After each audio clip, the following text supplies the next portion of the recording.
જે લોકો કોઈ એક્સપર્ટની સલાહથી વજન ઘટાડી રહ્યા છે તે માટે આ ટિપ્સ ખૂબ અગત્યની છે. અત્યારે આખા વર્લ્ડમાં કોઈ પણ વ્યક્તિને, તે ભણેલો હોય કે અભણ હોય, તેને તમે વજન ઘટાડવા માટેની સલાહ પૂછો તો તમને ઘણો બધો જવાબ આપી શકે છે, ઘણી બધી સલાહ આપી શકે છે.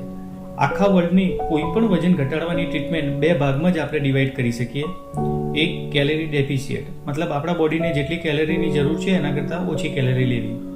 બીજું મેટાબોલિઝમ ઇમ્પ્રુવમેન્ટ, મતલબ આપણા બોડીને જેટલી કેલરીની જરૂર છે એના કરતાં આપણું બોડી વધારે કેલરી બાળે એ રીતે કરવું. આમ વજન ઘટાડવાની કોઈ પણ ટ્રીટમેન્ટ આ બે ભાગમાં જ ડિવાઈડ કરી શકાય.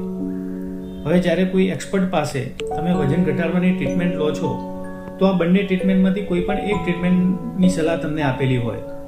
હવે જ્યારે તમે એ ટ્રીટમેન્ટને ફોલો કરો છો ત્યારે તમે એની અંદર જે વસ્તુ તમને ડાયટમાં આપી હોય એના સબસ્ટિટ્યૂટ તરીકે આની જગ્યાએ આપણે આ ખાઈએ તો ચાલે, અથવા ગૂગલમાં આપણને કહેલું છે કે વજન ઘટાડવા માટે આ કરવું જોઈએ, કોઈએ તમને સલાહ આપી કે વજન ઘટાડવા માટે આ કરવું જોઈએ, ત્યારે તે વસ્તુ આ બંને ટ્રીટમેન્ટમાં મિસમેચ થાય તો તમારું વજન પ્રોપર નહીં ઘટી શકે.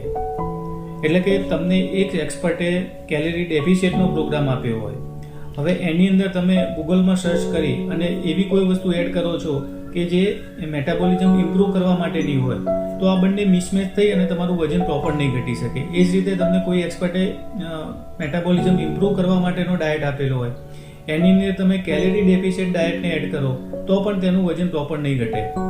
માટે તમને જ્યારે કોઈ એક્સપર્ટ સલાહ આપે વજન ઘટાડવાની, ત્યારે તેમને જે ફોલોઅપ કરવાનું કહ્યું હોય એનું સિન્સિયરલી ફોલોઅપ કરવું જોઈએ, તો જ તમે સારું રિઝલ્ટ મેળવી શકો છો.